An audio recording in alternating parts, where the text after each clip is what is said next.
Today we are talking about the scariest thing of all for THORGIWEEN. A video game movie adaptation. Because they're all awful, everyone. Yeah. So anyway, get it? Hey everyone, it's me, Aaron. I'm Michelle. This is our post-Shriek Out reaction for Silent Hill! That will become obvious when I said that in a second.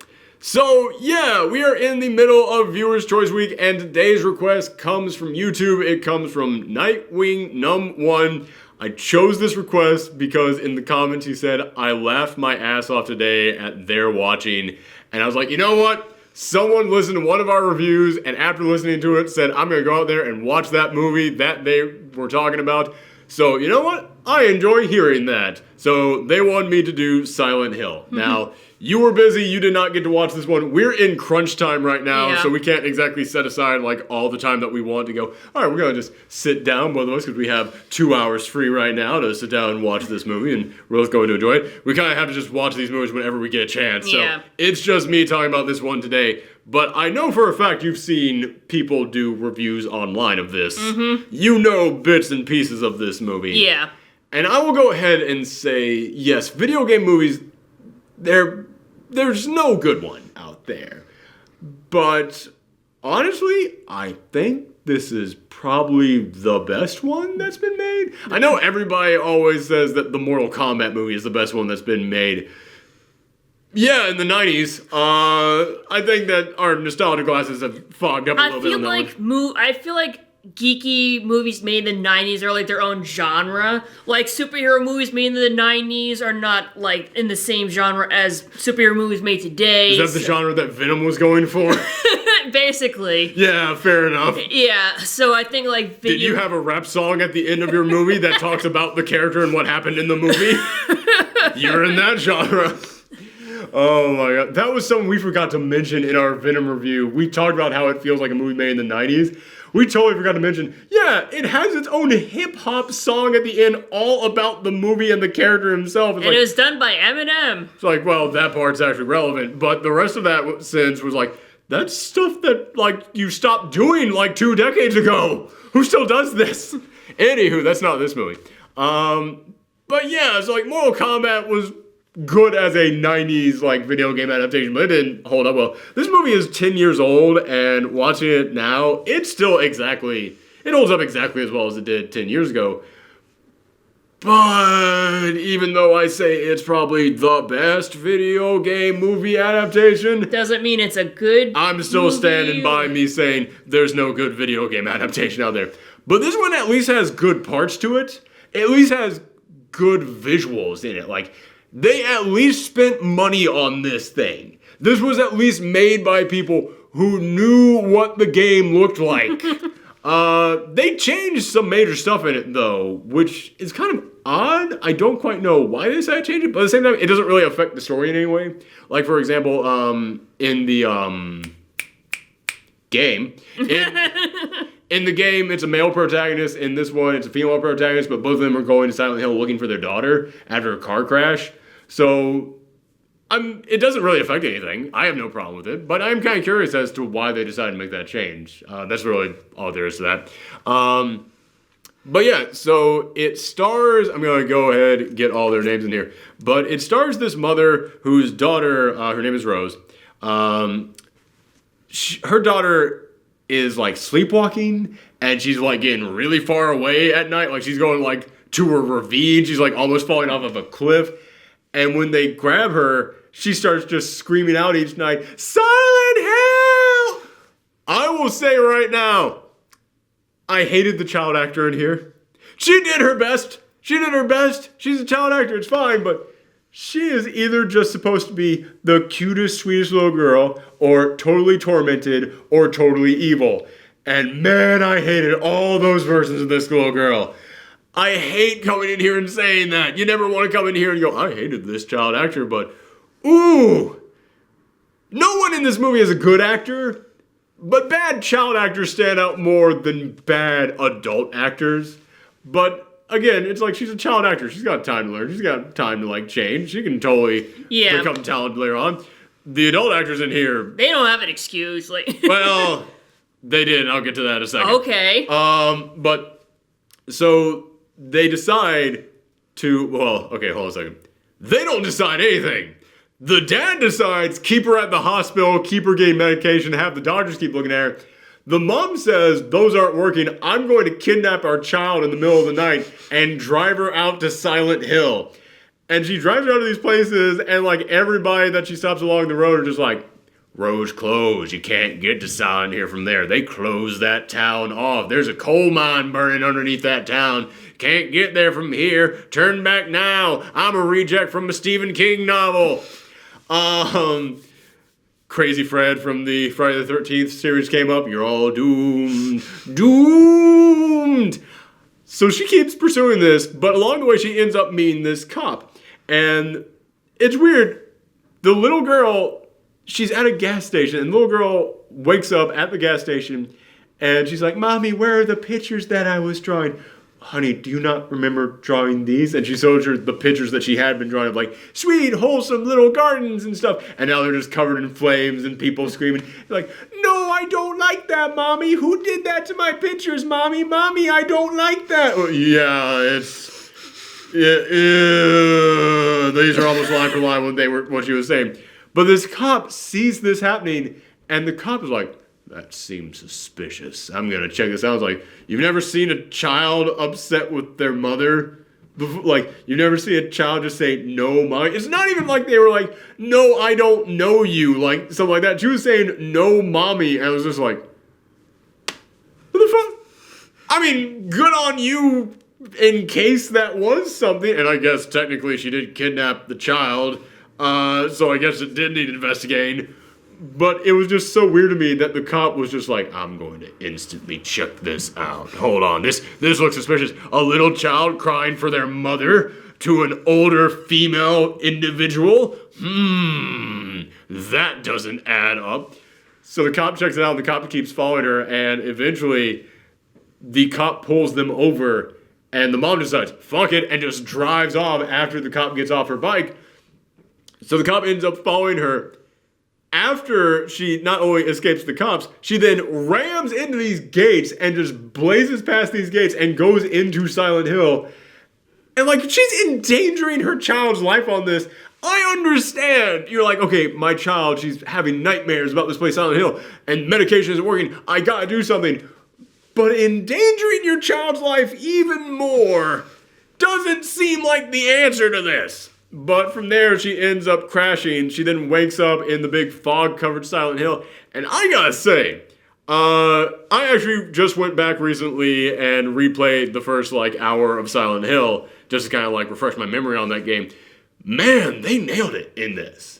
When they get to Silent Hill, it is the opening of the game.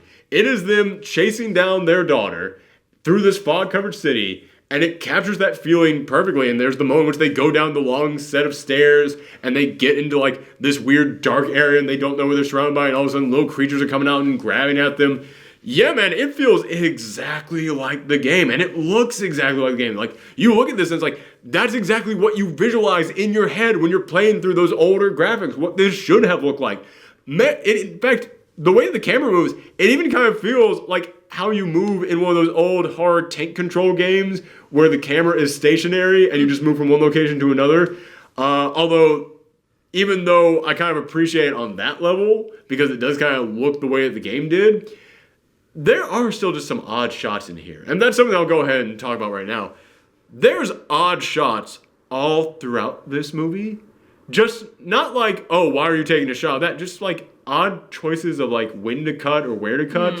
And for example, when she is running through the streets, there's a moment in which you see her running down the street, and then it cuts to her now from the back running away from the audience, still running in the same way, and the camera kind of pans down, and right there in the middle of the street is an empty baby carriage turned on its side.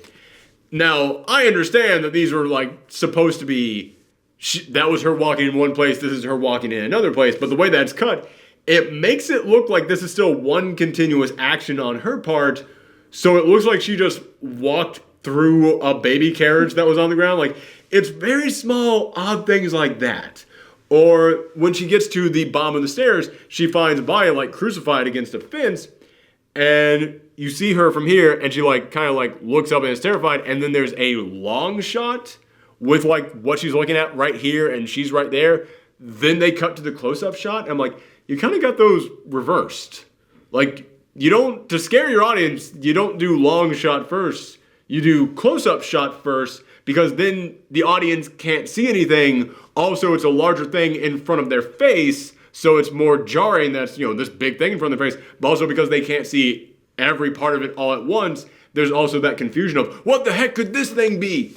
And then you cut to the wide shot to show the audience what the heck this could be.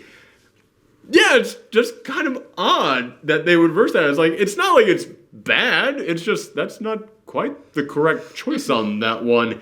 And yeah, there's little shots like that all throughout the rest of this movie, where you just keep looking at it. It's like, why did you decide to film that scene like that? That seems like, I mean, it's not bad, just odd choice, and felt like doing it another way could have had a bigger impact, but whatever. Okay, fine. So from there, it becomes her hunting through Silent Hill, and I will say, we've watched a lot of horror films this month. This was the winner of the movie that Peach hated the most.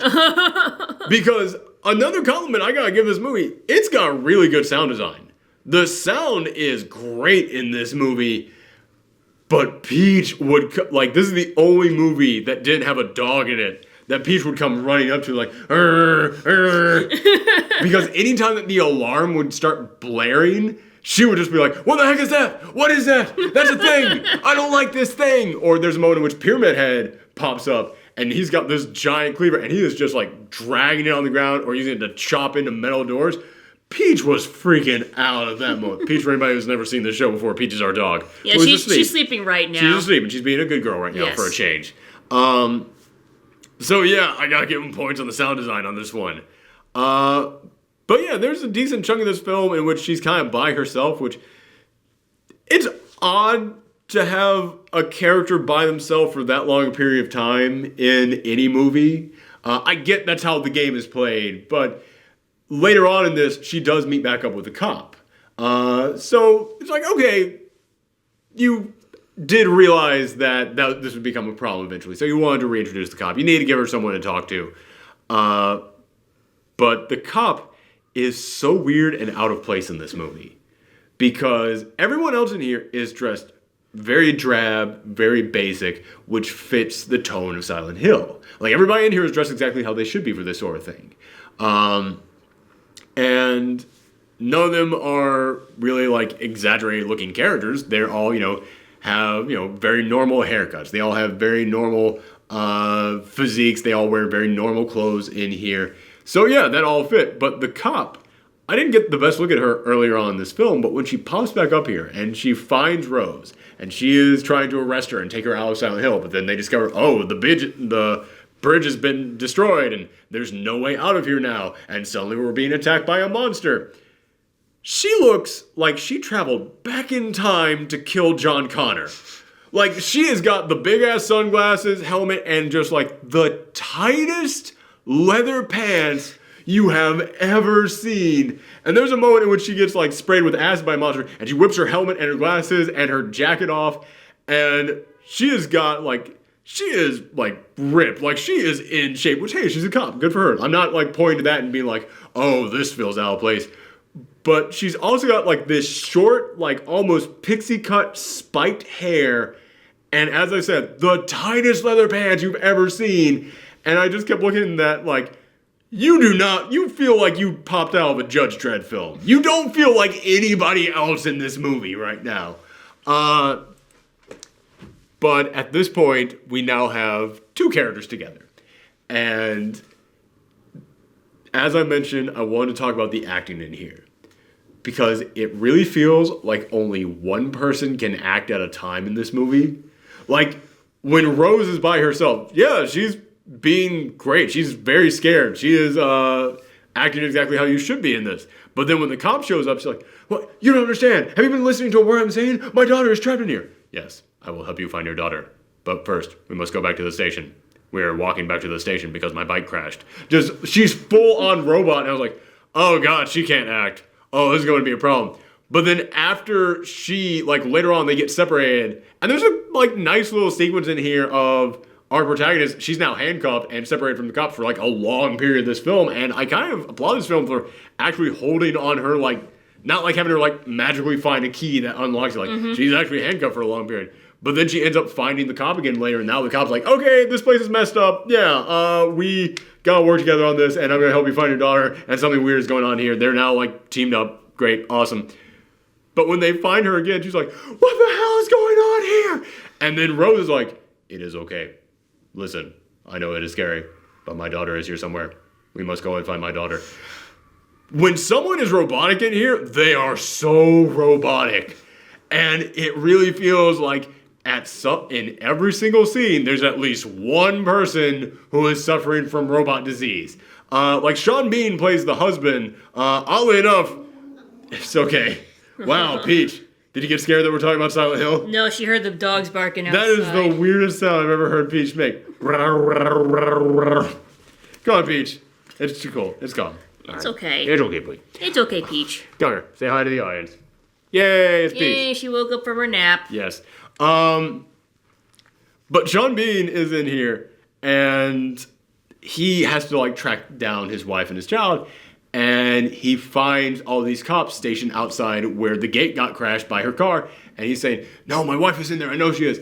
And the head detective, again, just, all right, sir, calm down. We are going to go and find your wife. Like, there is, like, some weird robot disease that's infecting everyone in this movie. But I eventually found out that I believe it was the director of this film. It was either the writer, it was either the writer or the director is Italian. And after I found that out, I was like, oh, that explains it. Because this is exactly how someone who English is not their first language would direct people who have to speak English lines. It's like, well, I don't quite know where the proper inflection would go when you want to say these words because I don't understand the language. I'm really just here for all the visual stuff because that's what I was hired to do. And hey, they did that. They did that incredibly well. The visual stuff in here is great. But yeah, it's very obvious this was directed by someone who doesn't speak English as their first language, and they didn't quite know how to tell all of their actors what to do in each scene. It's not quite like the Resident Evil cutscenes, which, for anybody out there who's always, like, been curious about that, I recently was reading an article about it and how everybody always said, oh yeah, they didn't even hire actors for that. They're so bad. No, apparently they did hire, like, actual professional actors, and the actors would say, I don't think that read was good. Can we do that again? And then all the Japanese Capcom guys who didn't speak English would just go, no, that was good. And I was like, all right, yeah.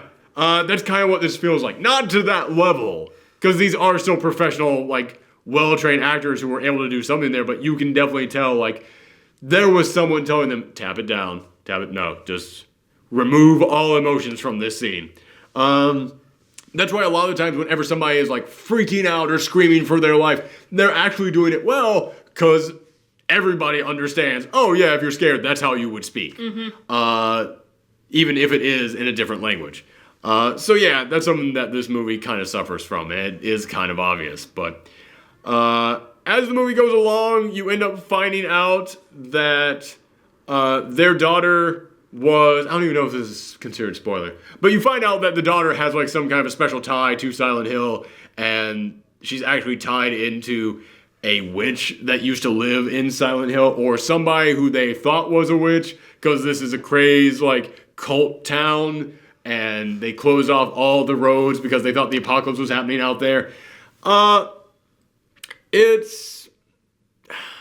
didn't like it. I gotta say, maybe this is what happens in the game. It has been so long since I checked out that game. And in honesty, I never finished the game because I hate tank controls. Later on in life, I was able to deal with it, but when I was younger and playing through Silent Hill the first time, like, yeah, I just couldn't deal with it. But yeah, I just didn't really care about the kid enough. And I think that's what it was. I think that's why I just really didn't care about this explanation of, like, oh, this is what the child secretly is. That's fine. Can we go back to Pyramid Head? He was kind of cool. He was fun. And also, I kind of wish that we had just had more of like exploring Silent Hill. Like, I feel like a lot of the scares in here really fall apart when you introduce the cult and they get to know them. Because I don't really know why I had so much a problem with the cult in here. Because again, it's not like they're bad cult members, but they're just kind of bland. Like, you've got all these crazy looking monsters roaming around this town. Whenever the town changes, it just looks so creepy and imaginative. And Pyramid Head is over there, and sure, it's not like Pyramid Head has a deep character, but he's threatening. You're scared of that guy. But then you introduce the cult members, and it's just like, oh, okay, hi, crazy people. That all you're bringing to the table? Just your nuts? Great. Perfect. Yeah, it kind of feels like the more interesting stuff in here is before you get to the messed up humans, which isn't really how horror should work. Yeah. It should be that man is the greatest monster of all. And yeah, okay, they're evil, but they're kind of boring. So yeah, alright, fine. So I'm gonna give this movie like a 5. Like, again, I'm not coming in here and saying like, I can't come in here and say it's good, but it's not bad. I will say that. It is not a bad movie. It's kind of like right down the middle. It's perfectly fine. I had a decent enough time watching it. It's certainly, again, one of the better video game movies we've ever gotten. Like, I remember earlier this year, I reviewed the new Tomb Raider film, and I thought that one was okay. I thought it was all right. So, like, that and Silent Hill, I think, are probably the best video game movies we've gotten so far. And this one, I will say, it does not fall into the tired old trope that so many video game movies fall into, which is like, well, how do we replicate the mechanics and the puzzles and the actual gameplay from the video game into the movie? This one was smart enough to realize that's not what you do in a video game movie. You turn the video game into a movie, not the movie into a video game. Like, this one, at no point do they go, well, I have to solve this puzzle here. It's like, no, they don't do that. Good for them. Like, as I said, she gets her hands cuffed. There's no like, well, I have to find a key or go to this workbench and somehow make a key that can actually solve. No, they don't do any of that stuff. They take the gameplay elements from the game that actually work and are part of the story. And that's what they use in here. That's how you do it. That's actually one of the smartest, that's what makes this actually one of the smarter video game movies out there. So yeah, I didn't dislike it, but I'm like right in the middle. It's like a 5 out of 10. Spoiler time, the ending of this is kind of weird. Basically, the little girl is revealed to be the daughter of the little girl who was tormented for being a witch in this town. And they tried to burn her for being a witch, but the good people in the town grabbed the little girl after she had been burnt, took her to a hospital, and she's just been in an oxygen tank this entire time. I don't know how she had a daughter, but I don't think she's actually like a physical daughter. I think it's like a weird like magical thing, because they say that when she was in this oxygen tank, her hatred was so strong that it called out to me. Scary version of your daughter. There's a moment in this film in which the first time that she sees scary version of her daughter, she says, "Look, I'm burning," and fire comes up from her, and it's like, was that supposed to be scary? Because you sound like a little kid just like, look what I can do. I'm burning. Don't be high pitched, you freak peach out there.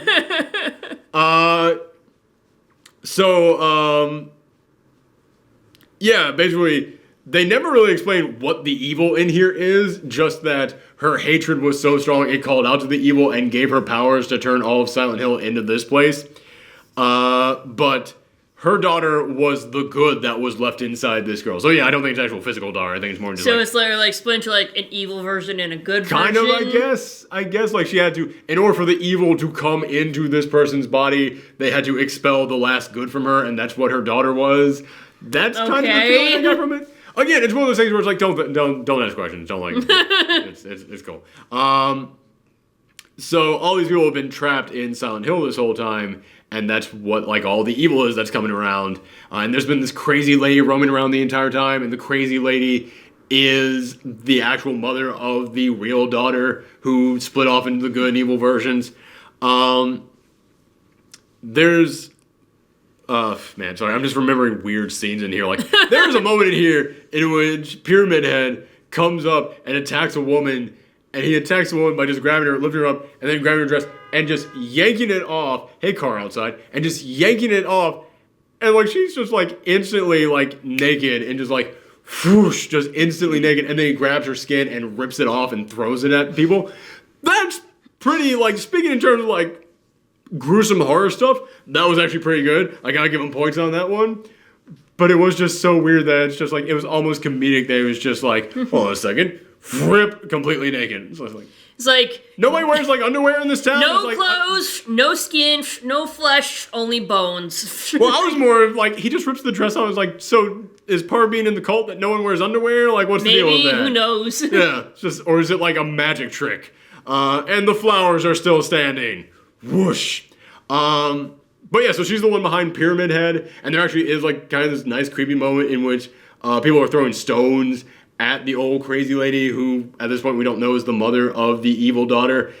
And as they are all trying to get into the church in time, the crazy lady is like looking at them, and one of them stops to throw a stone at her, and then she just like points behind her, and then Pyramid Head forms up behind her. Again, there's some good shots in here. There are some damn good creepy shots, and that's a damn good creepy one. That's why I wanted to bring up that weird-ass moment with Pyramid Head in there. But yeah, the end of this film, basically the evil version of the daughter goes into the mother. The mother goes back into the church. She is attacked by the cult members, but when she's attacked, her blood comes out, touches the floor, and that allows the sanctuary of the church to now turn into Silent Hill as well. And her evil is allowed to come in. And she just attacks everyone with barbed wires. The special effects did not age that well in here. There's a lot of good special effects in here. But at the end of this, it's way too much CGI. Way too much, like, 2000 CGI, which is better than, like, say, 90s CGI. But, yeah, there's a lot of it in there. And, again, if you're one of those people who like gory horror films, there's some good gory kills here. With people just exploding from barbed wire going into them. It's not necessarily my thing, but I understand why, if that is your thing, you would have a far better opinion of this film than I do. But this is what I really want to talk about. The ending of this film is so bizarre, because after it, she gets her daughter, they leave Silent Hill, they drive all the way back home, but they're still constantly surrounded by the fog of Silent Hill, and they get back to their home, where Sean Bean is waiting for them, and he is asleep on the couch, and you see them walk in, and they treat this like it was supposed to be a big reveal, but you know something is up the second that they walk into the house and it's still covered in the Silent Hill fog, and Sean Bean is there in pure sunlight, just like it keeps coming between them, and then they walk over to the couch where he is, and they sit down there and look at an empty couch, and he wakes up and looks across at the chairs, and the chairs are empty, and like, so are they just stuck in limbo forever? Because it doesn't feel like... It feels like they're trying to paint it as a happy ending. It feels like they're trying to paint it as the mother and daughter were reunited and they escaped Silent Hill. But, yeah, they didn't really. They're still trapped in limbo. Doesn't really feel like the happiest ending. And I'm not saying you need a horror film to have a happy ending. Not at all. Some of the best horror films out there do not have happy endings.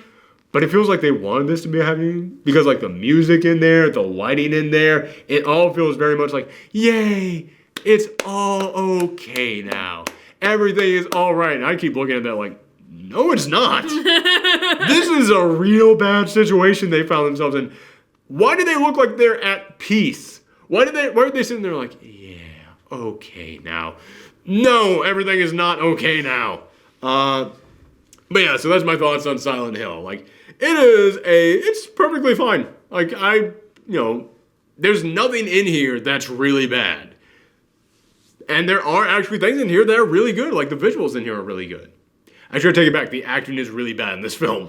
Okay, I'm still trying to put it all together. But yeah, I stand by a 5 out of 10. Yeah, the really good visuals are kind of negated by the really bad acting. The really good shots are negated by kind of the messy shots in here. The really good monsters are negated by the kind of bland and dull cult at the end of all of this. Like, yeah, it's one where almost every good is negated by something kind of bad in here.